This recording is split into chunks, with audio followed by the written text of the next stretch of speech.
各位觀眾，大家好，歡迎大家再次光臨阿 N 與阿 Lam 頻道。今日阿 Lam 繼續同大家分享陳錦棠嘅演藝人生。咁今日嘅標題呢，就係陳錦棠從拉扯去到粵劇舞台嘅璀璨明星。咁另外啦，我哋喺片尾即係講完陳錦棠之後呢，就會同大家分享一段粵曲嘅。咁今日同大家分享嘅粵曲呢，就係阿寶瑩姐李寶瑩同埋阿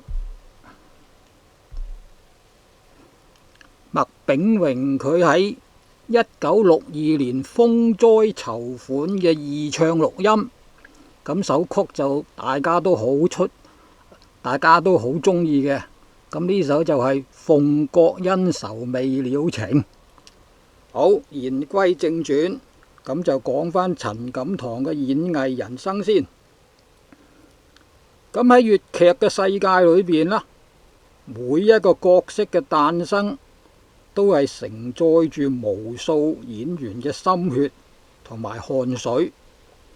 咁陳錦棠咁呢一位喺粵劇界裏邊咁響當當、咁璀璨嘅明星，佢嘅藝術生涯亦都係由零開始，係由一個完全唔起眼嘅拉扯角色開始，所以就係由拉扯開始做起，然之後逐步咁爬升去到呢個舞台嘅巔峰。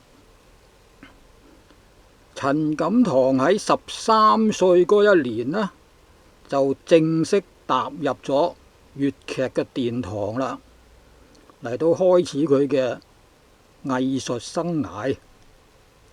咁初啦，佢喺班裏邊就係擔任拉扯嘅角色。咁拉扯就係一啲好閒角啦，即係行行企企，出仙死仙嗰類啦。喺粵劇界裏邊啦，有10大行當。咁拉扯呢，就係被歸入為雜嗰一類嘅。咁通常拉扯係做啲咩角色嘅呢？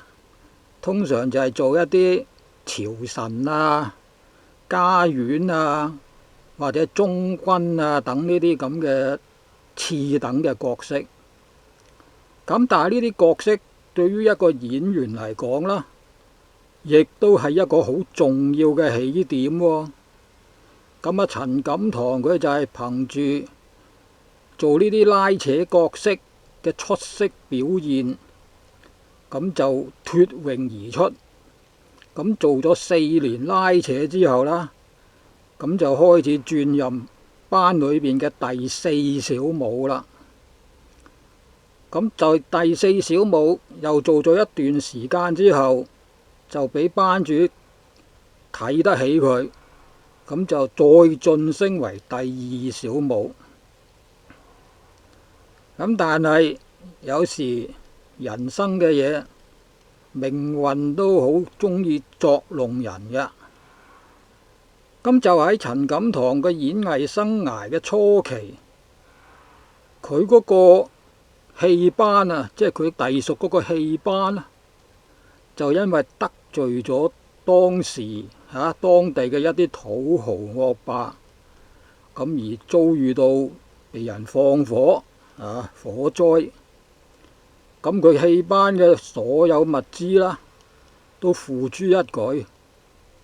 咁面對住呢一個咁嘅困境，咁陳錦棠當時並冇選擇到放棄喎，佢就另謀發展。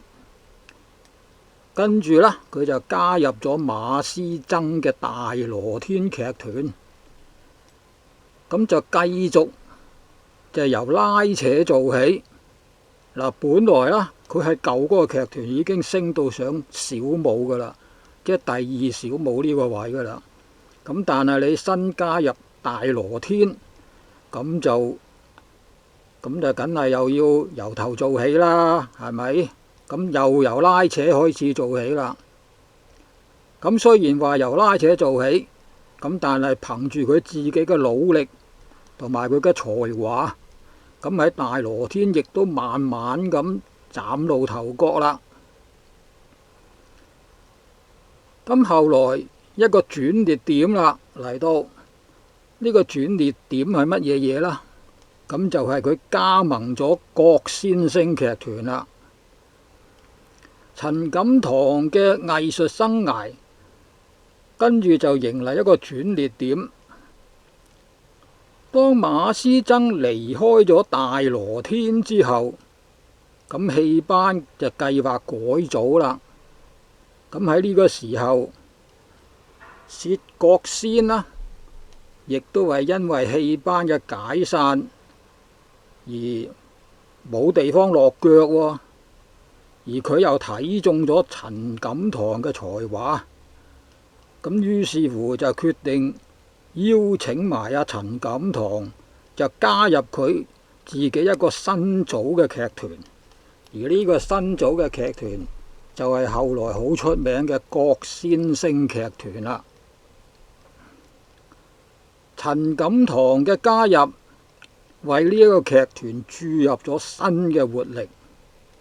佢嘅演出逐漸咁受到觀眾嘅喜愛同埋呢個認可。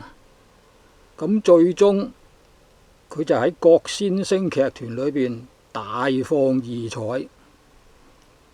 喺國先聲劇團裏邊，陳錦棠就得到咗薛覺先嘅悉心指導。佢唔單止喺呢一個化妝、穿戴同埋演技上邊得到咗好大嘅提升，就更加喺舞台上邊展現咗佢自己獨特嘅魅力。喺1931年，當劇團裏邊嘅正印花旦、正印小生同埋個正印生突然離團之後啦，咁喺當時陳錦棠就臨危受命，就接替咗薛覺先原本嘅角色。咁佢就憑住自己喺少年時候所掌握到一啲紮實嘅藝術基礎同埋出色嘅表現，咁最終呢，就贏得咗觀眾嘅熱烈掌聲、讚許同埋接受啦。咁喺國先聲劇團裏邊，陳錦棠同埋擅長北派嘅黃鳳山等呢啲演員呢，就合作，經常呢就有機會俾佢展示佢嗰啲北派嘅武技。咁佢精湛嘅演技同埋呢啲出色嘅北派武技啦嘅演出，就令到佢喺劇團裏邊更加備受呢個倚重啦。咁最終陳錦棠就憑住佢呢啲咁嘅才華同埋佢個人嘅努力，最終就喺呢個粵劇舞台裏邊大放異彩啊！就成為咗一位備受矚目嘅璀璨粵劇明星啦。好，今日同大家分享陳錦棠嘅演藝人生，分享到呢度，又暫時唞唞先。咁跟住落嚟啦，就同大家分享麥炳榮、李寶瑩喺1962年裏邊風災籌款嘅現場錄音。咁呢首曲啦，就係《鳳閣恩仇未了情》，請大家細心欣賞。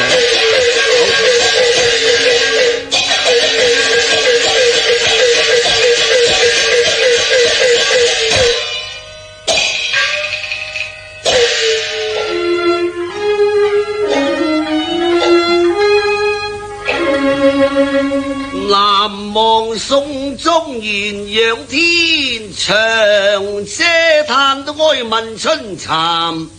何作簡情詩自博，為紅顏一直離歌，人分散又恐怕別時容易再會難呢。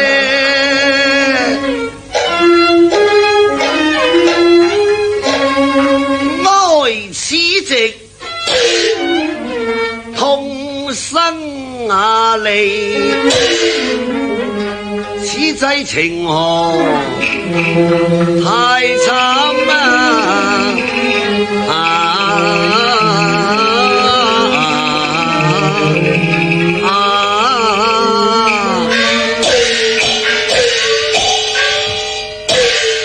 異國情緣經夢散，哼如情淚濕青衫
年頭木燈下。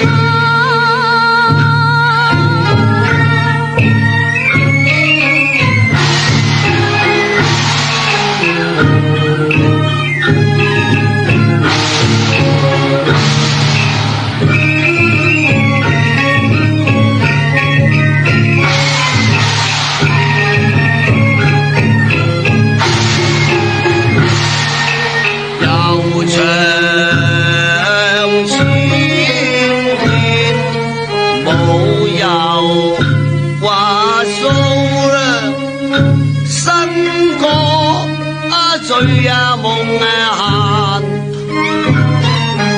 流水落花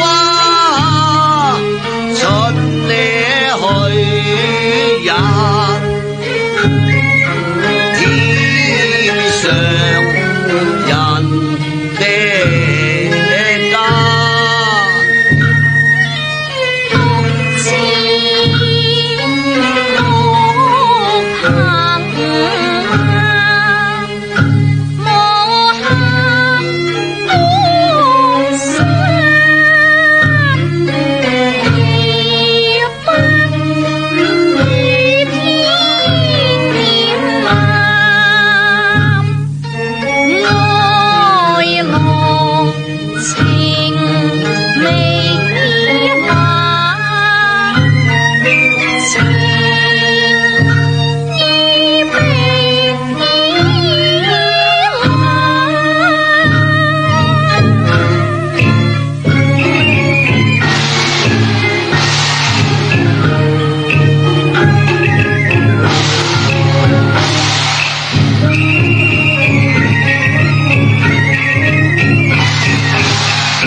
君主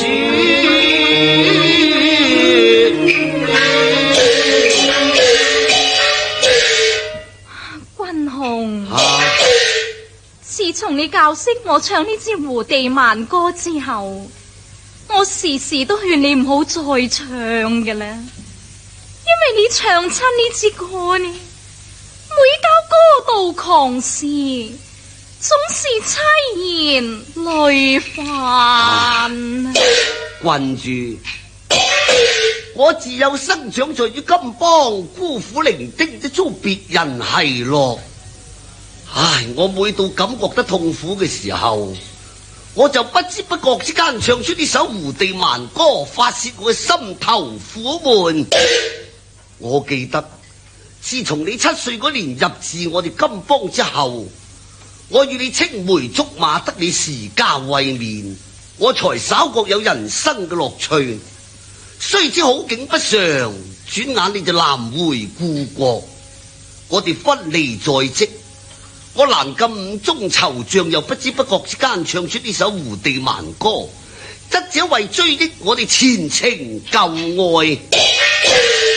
唉，都係空負海誓盟山嘅。君雄，唔通我又捨得離開你咩？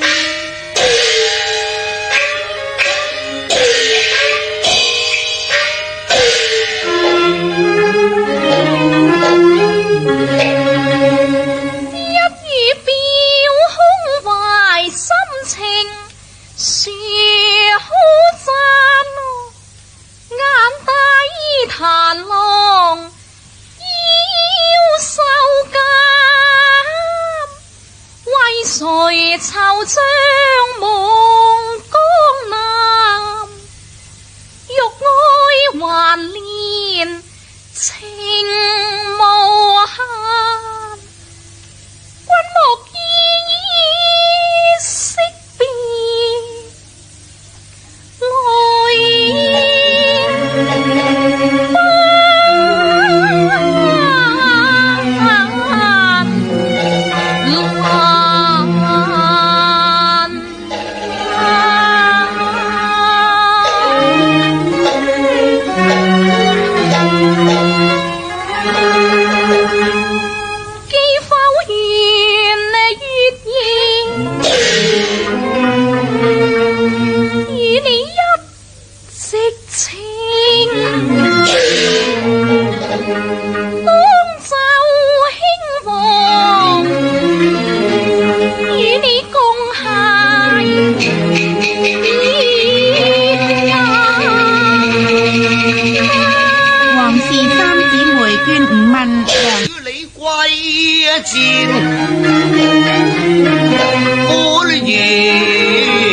李氏玉葉金馬字，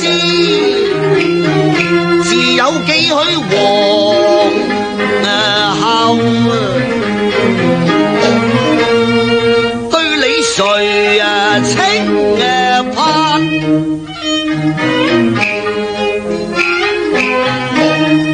今日一呢線，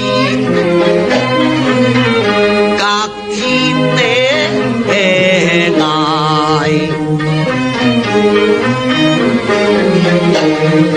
我呢個急幫萬丈，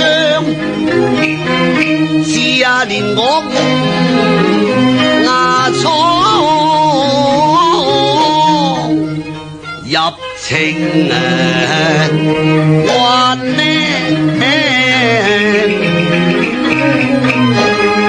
兄你既是相愛，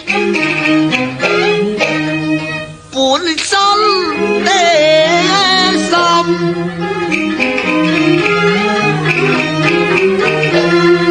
無奈今日時勢已逼人，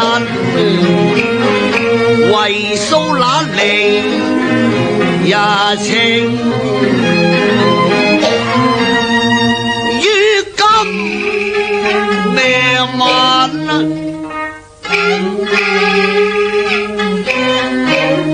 呢一隻單呢鳳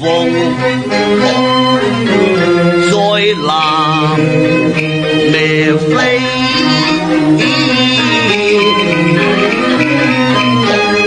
我依舊係